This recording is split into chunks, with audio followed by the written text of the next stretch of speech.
Hi guys, स्वागत है आपका आज के इस नए वीडियो में। मेरा नाम है अंकित और आप देख रहे हैं साइंस वाला। दोस्तों, आज के इस वीडियो में हम क्लास 11th की केमिस्ट्री के second chapter structure of atom के पार्ट को कवर कर रहे हैं। और आज के इस पार्ट में हम ये जानेंगे कि लाइन स्पेक्ट्रम क्या होता है। उसके अंदर जो दो चीजें आती हैं, एक होता है एमिशन स्पेक्ट्रम और एक होता है एब्जॉर्प्शन स्पेक्ट्रम।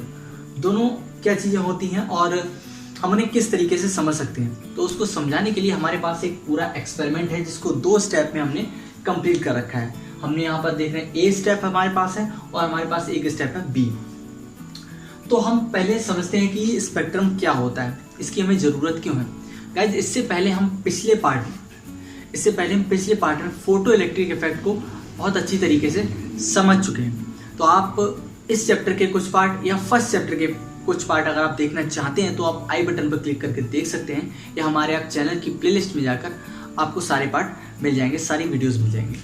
तो इसके बाद ये अभी हम लाइन स्पेक्ट्रम जो पढ़ने जा रहे हैं या एब्जॉर्प्शन या एमिशन स्पेक्ट्रम पढ़ने जा रहे हैं, इसका हम पूरा और भरपूर यूज हम कहाँ पर करेंगे, बोहर्स एटॉमिक मॉडल में पढ़ेंगे। ठीक है, जो हाइड्रोजन स्पेक्ट्रम है उसमें हमें पढ़ना है, इसलिए हम इस चीज को यहाँ पर समझ रहे हैं। अगर आपने यहाँ पर इसको नहीं समझा तो आप स्पेक्ट्रोस्कोपी नाम की कोई चीज नहीं समझ पाएंगे। उसमें आपको स्पेक्ट्रम का खा गा भी नहीं पता होगा। तो आपको सबसे पहले चीज ये जाननी जरूरी है कि कोई भी अगर मॉलिक्यूल है, क्या है, कोई भी मॉलिक्यूल आपने एक सब्सटेंस ले रखा है, वो क्या है, छोटे छोटे मॉलिक्यूल्स या एटम से मिलकर बना होगा। और अगर उस मॉलिक्यूल या एटम पर, ये क्या है, एक एटम है, क्या है, एटम, और अगर इस एटम पर हम रेडिएशन को डालें, ठीक है, या विजिबल लाइट हम डालें, ठीक है, जब इस पर रेडिएशन इस पर गिरेगी तो होगा क्या, इस एटम में प्रेजेंट जो इलेक्ट्रॉन है, इस एटम में प्रेजेंट, ये न्यूक्लियस हो गया एटम का, पहली सेल, दूसरी सेल, या फिर हम बोल सकते हैं तीसरी सेल। तो इसके अंदर जो इलेक्ट्रॉन प्रेजेंट है, रेडिएशन इस पर गिरेगी, रेडिएशन गिरने के बाद इस एटम के अंदर जो इलेक्ट्रॉन प्रेजेंट होगा वो क्या हो जाएगा, एनर्जी लेकर, इसकी एनर्जी लेकर, गिरने वाली रेडिएशन एनर्जी लेकर एक्साइट हो जाएगा। और एक्साइट होने के बाद वो एक सेल से दूसरी सेल में जंप कर जाएगा, या एक सेल से तीसरी में भी जंप कर सकता है, चौथी में भी जंप कर सकता है। तो ये डिपेंड करता है कि गिरने वाली रेडिएशन की एनर्जी क्या है, उसकी फ्रीक्वेंसी क्या है।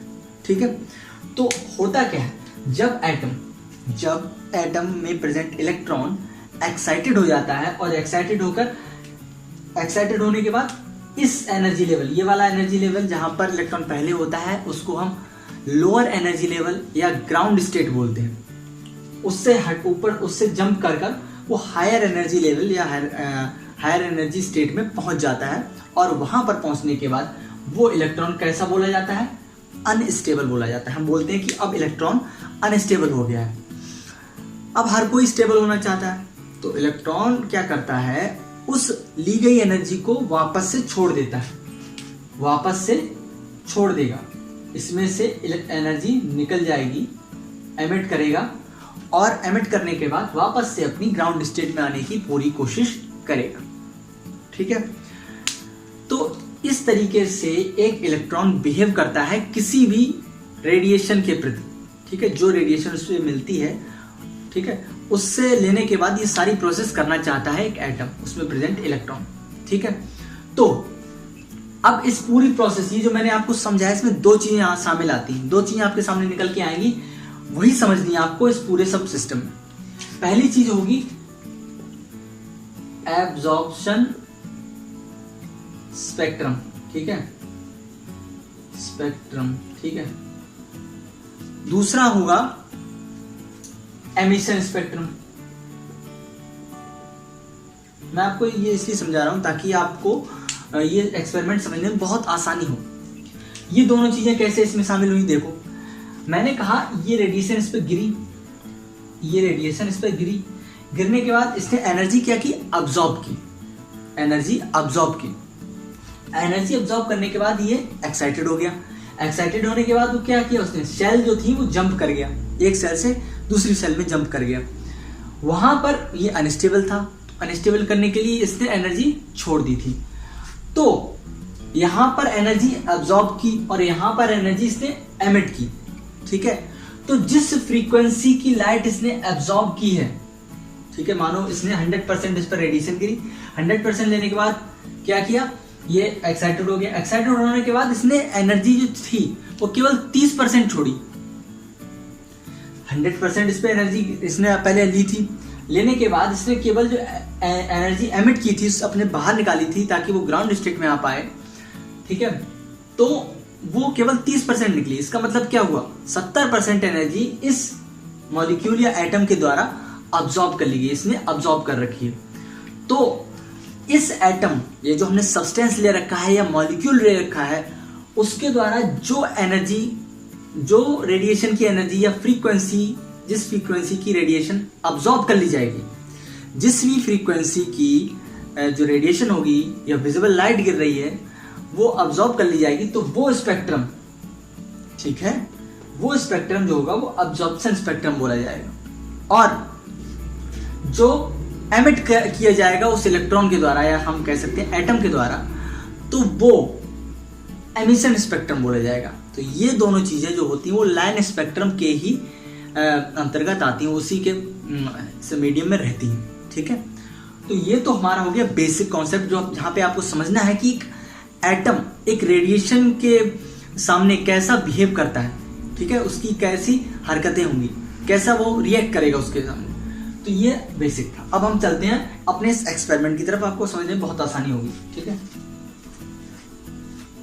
देखिए, अभी हम बिल्कुल चीज को क्लियर करते हुए चल रहे हैं, बहुत जरूरी है, क्योंकि आप जैसे ही 12th क्लास में पहुंचेंगे आपको स्पेक्ट्रोस्कोपी जानने को मिलेगी, आप उसको सीखेंगे। और अगर आपको वो नहीं आती तो बहुत ज़्यादा ये बेसिक फंडे अगर आपको नहीं पता तो ये चीज़ क्वांटम जो केमिस्ट्री है, एनालिटिकल केमिस्ट्री हम बोलते हैं, स्पेक्ट्रोस्कोपी आती है, वो बहुत ज़्यादा टफ लगने लगती है, ठीक है। तो इस पे पकड़ते हैं। तो होगा क्या, आपके पास एक सैंपल होगा, सब्सटेंस होगा सैंपल, उस पर क्या करेंगे आप, रेडिएशन डालेंगे। कोई एक वाइट लाइट सोर्स होगा, उससे आप इस पर रेडिएशन डालेंगे। रेडिएशन पड़ने के बाद ये उस रेडिएशन को ऑब्जॉर्व करेगा। ऑब्जॉर्व करने के बाद ये कैसा हो जाएगा, एक्साइटेड हो जाएगा। और एक्साइटेड होगा तो कैसा होगा, अनस्टेबल होगा। तो क्या करेगा, ये रेडिएशन को क्या करेगा, फिर एमिट करेगा। रेडिएशन क्या करेगा, एमिट, निकल जाएगी इससे रेडिएशन। और निकलने के बाद हमें कुछ रेडिएशन मिल जाएगी, जिसको क्या करेंगे, हम डिटेक्ट कर लेंगे। क्या कर लेंगे, डिटेक्ट कर लेंगे। अब इस पूरी प्रोसेस में दो चीजें हुई। दो चीजें क्या हुई, इस सैंपल ने कुछ अमाउंट में रेडिएशन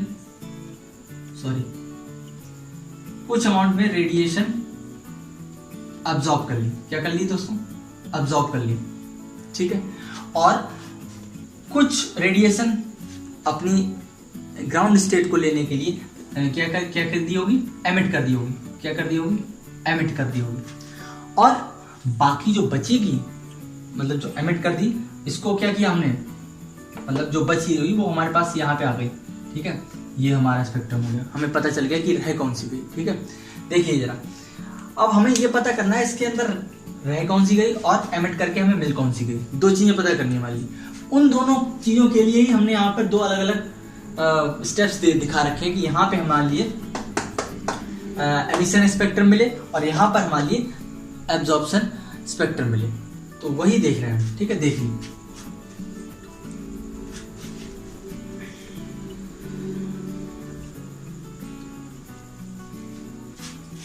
देखिए हमारे सामने क्या है, ये एक्साइटेड सैंपल। ये वो सैंपल है एक्साइटेड जिसने पहले रेडिएशन अब्सॉर्ब कर रखी है, इस पे रेडिएशन गिर चुकी है। अब ये क्या हो गया है, एक्साइटेड हो गया है। तो जाहिर सी बात है कि एक्साइटेड है तो अनस्टेबल होगा। अनस्टेबल होने के लिए क्या करेगा, ये अनस्टेबल होने के लिए क्या करेगा, अनस्टेबल होने के लिए अपने अंदर से रेडिएशन निकालेगा, अपने अंदर से रेडिएशन निकालेगा। तो जो रेडिएशन निकाली वो सीधी आई एक फ्रिंज से, पतली सी ट्रांसपेरेंट फ्रिंज होती है, उससे हम इसे पास कराते हैं। उसके बाद हम इसे प्रिज्म पर डालते हैं। प्रिज्म पर डालने के बाद क्या होता है, लाइट अपने जो कॉन्स्टिट्यूएंट्स होते हैं जिनसे मिलकर वो बनी होती है छोटे छोटे अलग अलग फ्रीक्वेंसी की, उसमें टूट जाती है। तो वो यहाँ पे क्या होगी, स्प्लिट हो गई। लाइट स्प्लिट होने के बाद, फैलने के बाद फिर क्या हुआ, हमने इसे डिटेक्टर पे डाला, ठीक है। डिटेक्टर पे डालने के बाद हमारे लिए एक क्या मिला, स्पेक्ट्रम मिला। क्या मिला, स्पेक्ट्रम, जिसमें केवल और केवल गाइस, जिसमें केवल वायलेट और इंडिगो कलर्स प्रेजेंट थे। तो हुआ क्या होगा, मैं कह रहा हूं कि लाइट, ये एक्साइटेड सैंपल था, इससे व्हाइट लाइट निकल के आई, हमने प्रिज्म पर डाला और ये हमने इसे डिटेक्टर पर डिटेक्ट कर लिया, फिल्म पर ले लिया। वहां पर हमने देखा जो हमारे लिए स्पेक्ट्रम मिला, वो स्पेक्ट्रम में, उस स्पेक्ट्रम में वायलेट और इंडिगो कलर की ही लाइट प्रेजेंट थी। इसका मतलब ये हुआ कि जो बाकी बचा हुआ है ब्लू, ग्रीन, येलो, ऑरेंज और रेड, ये स्पेक्ट्रम का जो बाकी बचा हुआ हिस्सा है वो इस सैंपल के द्वारा अब्सॉर्ब कर लिया गया होगा। क्या कर लिया गया होगा? अब्सॉर्ब कर लिया होगा। तो अब हमें उसी हिस्से को समझने के लिए ये दूसरा स्टेप दिखाना पड़ा है। ये मैंने बस आपको शो किया है, ये दोनों प्रोसेस एक ही साथ कंप्लीट हो रही होंगी। तो देखिए, इसको समझाया गया है। क्या समझाया गया है? वो ये समझाया गया कि यहाँ पर व्हाइट लाइट सोर्स है, यहाँ से व्हाइट लाइट आ रही है, सैंपल पर गिर रही है, सैंपल क्या है कर रहा है, उसे अब्सॉर्ब कर रहा होगा। अब्सॉर्ब करने के बाद फ्रिंज से गुजारा है, फ्रिंज से गुजारने के बाद प्रिज्म से गुजारा ताकि लाइट टूट जाए। टूटने के बाद जब हमने इसे डिटेक्टर पर डिटेक्ट किया है तो हमें पता चला है कि यहाँ पर जो अब्सॉर्ब करने वाली थी वो लाइट यहाँ पर है। कहने का मतलब ये है, ये बस आपको शो कराया गया है कि अगर एक्साइटेड सैंपल से हमें जिस कलर की लाइट मिल रही है, इसका मतलब वो बची हुई है, छोड़ दी है उसने, और जो उसमें प्रेजेंट नहीं है, इसका मतलब ये है वो लाइट या वो लाइट का वो हिस्सा उस सैंपल के द्वारा अब्सॉर्ब कर लिया गया है। बस ये दो स्टेपों में आपको दिखाई गई ताकि आप इस चीज को अच्छी तरीके से समझ सकें। तो बेसिकली एक्साइटेड सैंपल स्टेबल होने के लिए लाइट के कुछ हिस्से को या रेडिएशन के कुछ हिस्से को छोड़ देता है। अब फटाफट से आपको 4 बातें समझनी है, बहुत जरूरी है। ये आपके लिए बहुत अच्छी तरीके से क्लियर हो गया होगा, इसमें कोई बहुत रॉकेट साइंस नहीं है। देखिए, आपको सबसे पहले समझना है कंटिन्यूअस स्पेक्ट्रा। ठीक है, और दूसरा आपके लिए समझना है लाइन स्पेक्ट्रा। ठीक है, और इसके 2 पार्ट आ रहे हैं आपके सामने। एक आ रहे हैं एब्जॉर्प्शन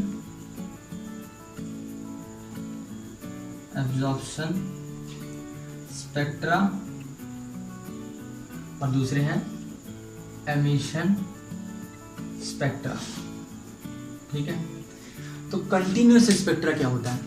कंटिन्यूअस स्पेक्ट्रा का मतलब ये हुआ कि अगर आपके पास जो विबग्योर है, क्या है? विबग्योर। अब आप विबग्योर, ये क्या है? विजिबल लाइट स्पेक्ट्रा है। क्या है? Visible light spectra. इसका मतलब ये हुआ कि जो हमारी व्हाइट लाइट होती है, ये 7 कलर को कंटेन किए हुए होती है। मतलब यहाँ से वायलेट से लेकर रेड तक की अलग अलग फ्रीक्वेंसी या वेवलेंथ की कलर प्रेजेंट होते हैं। तो उस अगर स्पेक्ट्रम को हम कलर्स के रूप में ध्यान से देखें तो हमें ये लगेगा कि जो वायलेट कलर है वो इंडिगो में बदल जाता है, इंडिगो ब्लू में बदल जाता है, और ब्लू जो है वो ग्रीन, और धीरे धीरे ऐसी चेंज चलती हुई रेड कलर हमें मिलता है। कहने का मतलब ये है कि हमें पता नहीं चलता कि कौन सा कलर दूसरे कलर में कब मर्ज हो जा रहा है। फ्रीक्वेंसी जो है वो लगातार क्या होती रहती है? डिक्रीज होती रहती है, और वेवलेंथ इंक्रीज हो रही है। ठीक है, तो इनका जो मर्ज होना है, ठीक है, ऐसा स्पेक्ट्रा जहां पर फ्रीक्वेंसी एक फिक्स्ड मतलब क्रम से, ठीक है, सीक्वेंस से बढ़ती जाती है, मर्ज होती रहती है, हमें पता नहीं चलता, तो ऐसा स्पेक्ट्रा कंटिन्यूअस स्पेक्ट्रा बोला जाता है। ठीक है, अब बात आती है लाइन स्पेक्ट्रा की। लाइन स्पेक्ट्रा की सीधा रिलेशन है। आपको कहीं भी पढ़ेंगे, स्टडी करेंगे तो आपको क्या बात निकल के आएगी कि जो लाइन स्पेक्ट्रा होता है, लाइन स्पेक्ट्रा 2 तरीके का होता है, जहां पर एब्जॉर्प्शन स्पेक्ट्रा और एमिशन स्पेक्ट्रा। एब्जॉर्प्शन स्पेक्ट्रा का मतलब ये है कि जो रेडिएशन है, रेडिएशन की ऐसी फ्रीक्वेंसी जो एक्साइटेड सैंपल के द्वारा अब्सॉर्ब कर ली जाती है। ठीक है, उसे हम क्या बोलते हैं? Absorption spectra. और जो वो एक्साइटेड सैंपल बाहर छोड़ देता है, एमिट कर देता है रेडिएशन की वो फ्रीक्वेंसी या एनर्जी, उसे हम एमिशन स्पेक्ट्रा बोलते हैं। अब ये दोनों दिखने में कैसे होते हैं? ये तो कंटिन्यूअस स्पेक्ट्रा तो समझ गए।